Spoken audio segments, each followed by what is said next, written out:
Dr. Albright, have you met our very own Professor Fogginsbottom? A curt nod. Oh yes, Professor. He took my wallet earlier in his peculiar, blindfolded guessing game. A most curious parlor trick, one oblivious. Chuckled, entirely oblivious. We assignment. You don't understand. It was a trick. See, first she wanted to give me her compact. Why was your makeup smudged, by the way? Onaway traumatized. Miss Albright? It rather ruined the effect of the deduction. Do you want to hear about the trick or not? It involves psychological subterfuge and a keen eye for minute details. Raged on, Pilike. Papa, who was chatting amiably with Lindy, exclaimed. And there are so many cute professors at Evergreen University, Lindy. You should see them. All scholarly and charming. And Lindy smiled, a faint sadness in her eyes. I will, Pippa. Mott will. Lindy, did you ever go to college, Miss Albright? With all your talk of logical deductions and prophylactic measures. Albright, who had returned, paused. Uh-huh. But just for 1 year, Lindy. I had to drop out. A family matter, you understand. Nothing glamorous. Ain, Pippa, wide-eyed, immediately jumped to the wrong conclusion. Why, Dr. Albright? Oh no! Did you get a boy in trouble? Albright merely stared at her. Then, seeing the innocent curiosity in Pippa's eyes, couldn't help but crack a faint smile. Come on, Pippa. Mott, met. Kidding.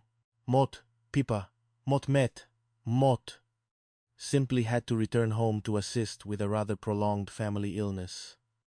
The boy in question was simply a classmate. Uzifior, Lindy laughed. Oh, Pippa, sometimes your imagination takes flight like a startled pigeon. Gosh, Pippa, Mott met really going to miss you when you go to Evergreen University. Traumatized. Pippa hugged Lindy tightly. Well, Mott met going to miss you too, Lindy. Oh no, you won'ty, because Mott Luklunk be coming around all the time. A constant fixture. Like Artie's culinary mishaps. Rofini Pistakendai. Well, then. Mott Luklunk just have to miss you in between visits, Pippa. Just like a true sister. Only, Artie, Adi, meanwhile, rushed forward, beaming. Come on, you two, let us get out of here. The Professor Fogginsbottom Fun Festival is about to begin. Reggie, my dearest co-conspirator, it is showtime. Winkle.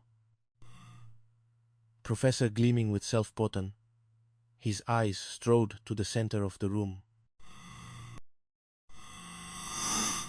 The Professor Fogginsbottom Fun Festival. Furley.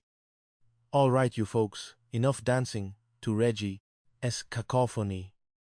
Now, turn off the music, if you please, Mr. Wisteria. Ovenically. Red. Pitch for a questionable vintage phonograph. Sighed dramatically. What do you mean? Turn off the music, Professor. The party is in full swing. Obiristais. Roferisly. Resolute. Come on, now. Listen, it's entertainment time. And here, Professor Ralphie Fogginsbottom, your humble host and purveyor of merriment. He then instructed everyone to gather. Okaman. Sit down, everyone. Lindy, sit down. Come on, it's game time. Game time, Gobatini says. Arati exchanged, all written redly. Realizing this was going to clash spectacularly with their own planned antics. So Fogginsbottom beamed. We going to play games, my dear guests. All right, now, here's the first game, and it is really very simple. Mott say a word, we traumatized. Then each of you with a coherent question. Then we all try and come up with a truly funny answer. Mott knew you'd all like it. Mott Luklung say the first word. Uh, does. Opal. Reggie, in something potentially profitable, chimed in. Anyone, when he added. Want. Contributed. To. Albright. Ever logical. Supplied play. Completely fed up. Finished with a resounding. This game? No. Honoristi. Ineglate. Professor Fogginsbottom recoiled, shocked. Now, Mr. Periwinkle, cut that out. Mott promise you, we re going to have fun. Even if Mott have to make you have fun with me. Like it. Or not. You re on the Professor Fogginsbottom fun roster now. Often, Lindy, seeing Artie's escalating frustration, quickly intervened. Okay, Professor Fogginsbottom, what do you want us to do next? Another brilliant game, no doubt. Professor Fogginsbottom smiled, mollified. Well, that is better. It is his building after all, my dear Lindy. Here is the next game. Now, Mott have all your names in this rather whimsical velvet bag here. Now, you reach in, you pick a name. You pick a name, but don't tell the name you picked. It is. Just pretend you read that person. Gonchik to and traumatize. Who you are. A game of pure mimicry and profound insight. Bennis Bottom held out the bag to Lindy. Dot. Okay, Lindy. You go first, my dear. Such theatrical promise in your graceful demeanor. Honest. Lindy hesitated. Oh, all right, Professor Fogginsbottom. This sounds rather challenging. She reached into the bag and pulled out a slip of paper. There you go, she gave a small nod. Omerson. Motmet going to go outside, and then Motmet going to come back in. And then you all have to guess who Mot am. Wish me luck. With a flourish, she exited. On the bin. Reggie, growing impatient, whispered to Artie, quickly, My time is money. Otley Beers. Patience, Reggie. Patience. Thespian timing is everything. It's a very complex role. Mot met sure. Uticast. Linty re-entered, striking a rather exaggerated pose. Intly. Ah, David, my dearest Jacko. Mott managed to get us a date with the Romando twins. Jack, how often do you get a chance to go out with twin contortionists, my dear boy? The possibilities are endless, my darling David. Endless, Binti Vanakwasen. Affecting, she fluttered her eyelashes, a simpering, overly saccharine voice. Winsbottom.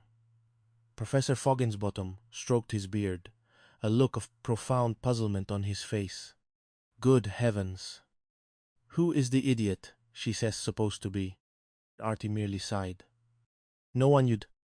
No, Professor Fogginsbottom. Trust me on that. Lindy has some rather colorful acquaintances from her past, a true rogues gallery of flamboyant characters. He then looked at the bag. Hey, Professor, it's your turn next, isn't it? So Fogginsbottom beamed. No, Mr. Periwinkle, that is not how my game works. It is your turn, Artie, my dear boy, pick. Immediately. Artie grumbled, but, caught between the Professor's demands and Rogie, prodding, relented, picking a name from the bag. Yes, Professor Fogginsbottom. Mott can do this. All right. Mott met going to go out and then Mott met going to come back in as my chosen persona. Prepare for an unforgettable performance. He exited the parlor. Artie exited the parlor. Artie re-entered. Swaggering, chest puffed out, hands thrust into his pockets. He cleared his throat loudly. Gonshin. Finally, kids, Mott, Mostrofrek Mott meet, all spiffed up. A man of distinction.